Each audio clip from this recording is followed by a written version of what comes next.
What's going on, my Jack brother? Coach Scott here. In today's video, we're going to talk about what the best workout plans all have in common. That is, they take a big picture approach. It's more of a system that has multiple plans that build upon each other. But even more important, it takes into consideration all the goals you have and your lifestyle. We're going to do this vlog style. I'm going to share every meal I eat for the day, footage from my training, my overall active lifestyle, talk about my goals and how I build my plans around my ever evolving and changing goals. I hope you enjoyed this footage. Let's get to it.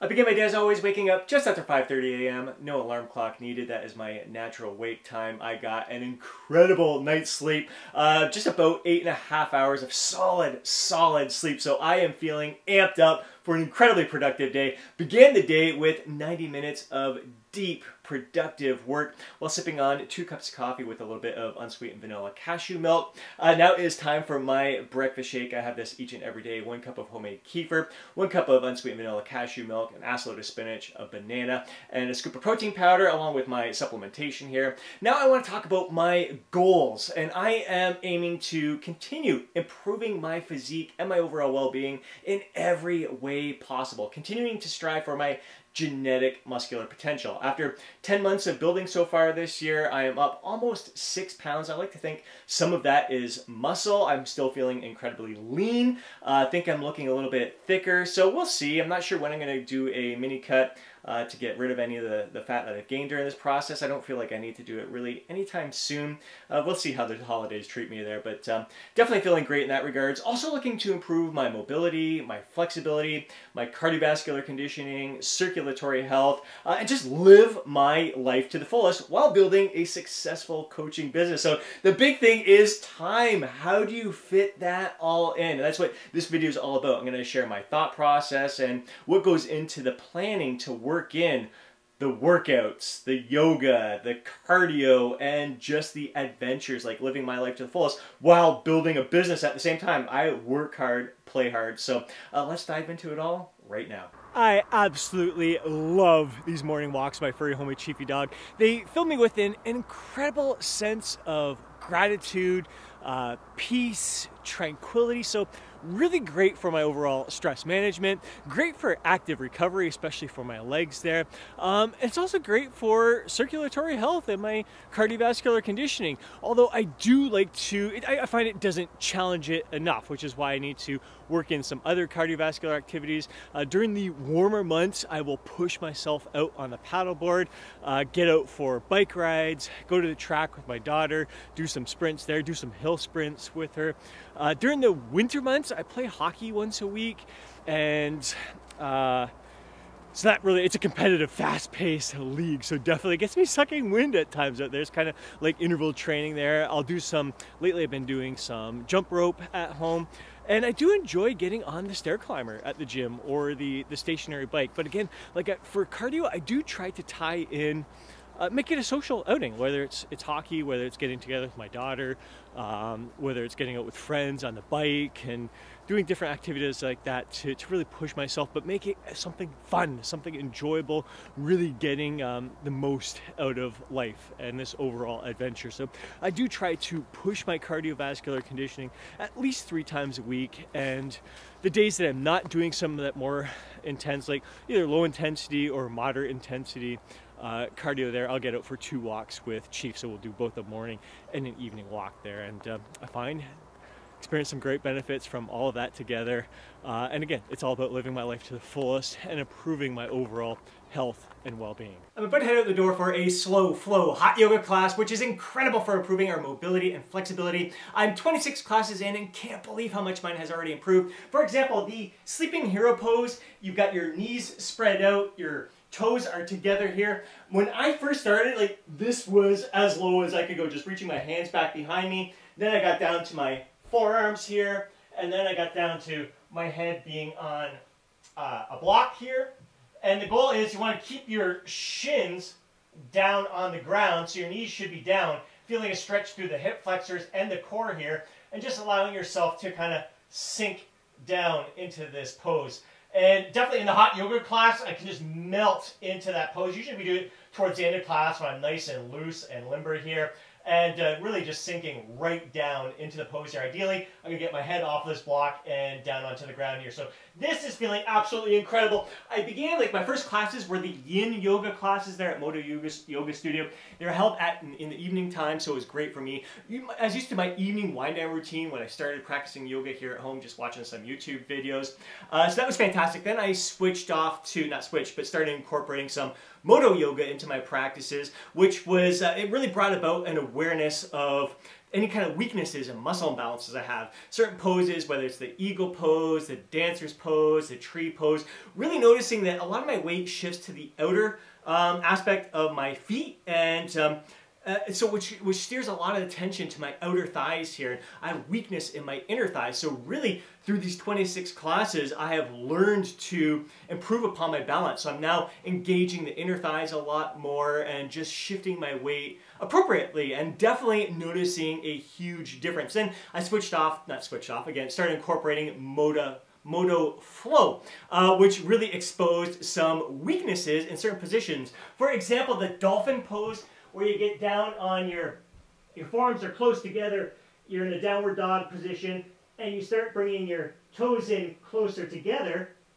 You would hold that pose. We were holding it for 30 seconds to a minute. I'm like, my shoulders were freaking shaking. I'm like, here I am, I can dumbbell bench press, shoulder press, like a ton of weight for lots of repetitions, yet just holding my body weight up on the ground is absolutely torture for me. And that's a pose where it would lead to a headstand and a handstand, and that is something that I really, really want to do. So it's amazing how yoga, initially I started it for the mobility and flexibility, and then realizing, holy smokes, it's great for improving muscle imbalances and weaknesses, and I'm like, holy smokes, like, it's fantastic. There's different aspects of it that are great for functional strength, like athletic ability there. Like doing these handstands in certain poses requires a different kind of shoulder strength that I'm just not used to incorporating into my weight training session. So I've been practicing a little bit of the handstands right now, which is really tough. I may begin with some of the headstands right now. One thing that I've been working on is the crow pose. So which will help lead, again, working some of that strength in the shoulders there, and the balance component that will lead to the handstands and the headstands. So hands come between your knees here, you're resting your knees up against your arms, and then you just rock forward, head up a bit, and lift your feet up off the ground, whoops, and try to hold it for as long as you can. Lean forward, get that butt up in the air.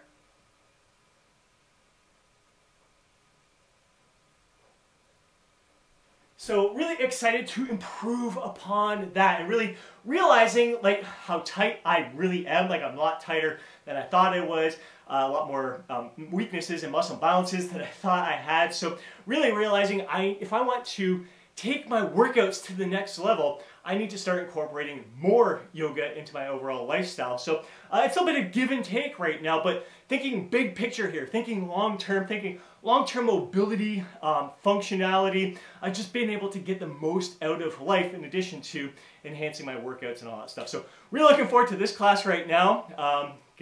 Won't be able to get you some footage from there, but we'll touch base. Come up in a moment. Such an incredible yoga class. Exactly what I needed. Really opened up my hips. That shoelace pose is gonna be the nemesis of me. Holy smokes, do I ever struggle to get into that position. Just my hips are so freaking tight. My glutes. I mean, it's been huge improvement, but definitely a work in progress there. Got myself a protein bar, a Daryl's bar, all natural here. 28 grams of protein. You see oats, honey, all good stuff in here. Going to enjoy this on the ride home and get back to work. Super stoked about my pre-workout meal here. First, I boiled a medley of yellow, red, and purple potatoes just to soften them up. Put them in the frying pan with a little bit of nonstick cooking spray. Added in some mushrooms, red peppers, green onions, and some grape tomatoes. Once those were fried up nice and good, I cracked 4 free-range eggs from my friend's local farm on there. Put a lid on top. They are going to be nice and runny. And then topped it off with a little bit of Greek yogurt that I mixed in some salsa with. A little tip that I picked up from Travis S. earlier this week. Looking forward to diving into this and then getting to my workout in about 60 to 90 minutes. Another kick-ass workout in the books. This was an upper body workout from the November Jacked at 40 Club workout plan for the month of November and December. We'll be following an upper lower push-pull leg split. The December plan will be a subtle progression from the November plan. Felt pretty damn strong out there today. Not my strongest, but pretty damn close. One of the things I'm paying close attention now that I'm incorporating more yoga into my lifestyle, more cardio into my lifestyle, is my recovery. And if my strength is diminishing, that's definitely a sign that I am not recovering enough. So it's not that my strength has diminished yet, but I'm going to be taking that into consideration. I'm used to training 5 days per week, but I have a feeling I'll be dialing it back to 4 days per week starting next week, especially because I'm working on more of those handstand poses, dolphin poses, headstands, and stuff that's really putting a lot of stress on my shoulders, like working my shoulders. It's like doing a shoulder workout. So I'm going to modify my training just a bit to accommodate that. Again, it's not like it's taking away from my workouts by reducing it to 4 days per week. I may even consider training 3 days per week and upping the yoga even more. Again, it's like kind of taking a step back a little bit from the weight training in order to incorporate more yoga to allow me to improve upon my workouts. If I am more, like, I'm already feeling my workouts improve. The extra mobility in my hips, my core, and all that has really transferred over to much better leg training sessions. My shoulder health, especially with some of these, like even the dolphin poses, some of the stretches that we've been doing, I feel a lot better with the chest pressing, shoulder pressing exercises. It just really helps out. So really want to temporarily, for the next little while, place a little extra emphasis on the yoga, a little less emphasis on the workouts in the gym, just so I can, again, think of the big picture here and allow myself to get even better during my training sessions, feel even better during my training sessions, my workout sessions here. So taking it all in consideration, it all is a part of the planning. Again, it's a lot of just listening to my body, paying attention to how well I'm recovering. Is my strength going down? Am I feeling worn out? Am I feeling beat up? Then it's time to make a few little adjustments. So I'll be keeping you guys posted. I'll be keeping you in the loop with my training, what I decide to do. Definitely next week I'm going to cut it back to 4 days per week of weight training. Maybe even I'll come in 5 days per week. It'll be a cardio day in here. Maybe I'll work on some forearms, maybe some neck training, some extra little stuff, the accessory stuff that maybe gets neglected a little bit with all the other trainer, or could use a little extra attention. So I'll be keeping you guys in the loop with that. Right now, going to be heading home and preparing for post-workout meal. Kids are coming over for dinner. Really looking forward to that. Get your nose out of there. Dinner was super simple and absolutely freaking delicious. Just went with a couple taco kits. The first one had hard shells and soft shells. The second one was a triple layer taco. So I fried up some ground beef and ground turkey, added in the taco seasoning. For the triple layer taco, there was some the cheese sauce that you would mix in there as well. And then on top, added some lettuce, green onion, and tomato. That was a heavy freaking dish. The 2 quarters that I had there are definitely sitting in my stomach right now, along with the 2 hard shell tacos. I had a great visit with the kids. Just it's a lot of fun. We're getting excited for Christmas time, getting excited for the Thanksgiving football games coming on. Have fun talking with Shane about all that in his fantasy football league. Right now, I am going to head out with Chief for our evening walk, and then I want to finish this video off by talking a little bit about workouts and more about the bigger picture outlook that I take with my training plan.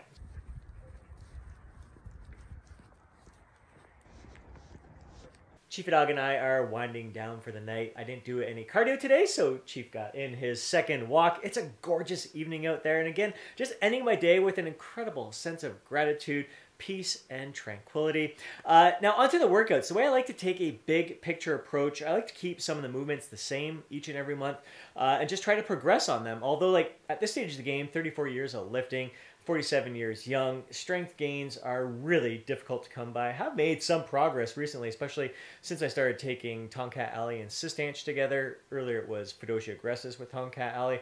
So that's been good to see, but still it's a slow and steady process. So instead of trying to progress by just adding load on the bar, I like to progress by adding volume, like manipulating my training volume. So I'll start with the lower volume plan, maybe 10 sets per muscle group per week, and then maybe add a set or two the next month, a set or two the following month, a set or two the following month. So usually I'll progress it for maybe upwards of 6 months, and then you have to dial back the training volume. Sometimes I'll do like a super high volume training phase to try to super compensate and then dial things back. But doing that, few and far between nowadays. I'm just finding it not as effective or time efficient. Again, I'm trying to incorporate a lot of these fun activities into my life when it comes to yoga, cardio, and just living my life to the fullest. So the idea of trying to work in 24 sets plus per muscle group and having longer workout sessions, training more days per week is it's not as appealing to me as it once was. And honestly, I don't know if at this stage of the game it is all that necessary for me. So again, start with a low training volume, progress it, then pull it back so the muscles can resensitize, the body fully recover, the fatigue dissipate from the joints, the tendons, the muscles, all that good stuff there. So that is usually how I like to take a big picture approach. I may start off with no advanced training techniques for 1 month and then add some drop sets the second month, swap that out for extended rest pause sets the following month, maybe mechanical advantage supersets the following month after that. Again, keeping a lot of the exercises the same and just maybe swapping out an isolation exercise here or there. So just subtle little changes in the training plan, and that has been the approach that I like to take, like looking at the big picture there and how I progress with my training plans, how I keep things fun, fresh, exciting, while challenging my body at the same time. I hope you enjoyed today's video. If you did, please do me a favor and smash that thumbs up button. I'd really appreciate it. If you want to see more videos like this, be sure to subscribe to the channel and hit that alert button so you're notified each time I upload a video. If you know a fellow bro who would benefit from watching today's video, please do me a favor and share it with them. But more than anything, I'd love to hear from you down in the comment section below. And Chief would love to hear from you down in the comment section below. So share your thoughts, share your insights, share your feedback and your personal experiences with us. And before you go, don't forget to download your free guide, Lose Fat, Get Jacked. Have yourself an amazing day. Catch you in the next video.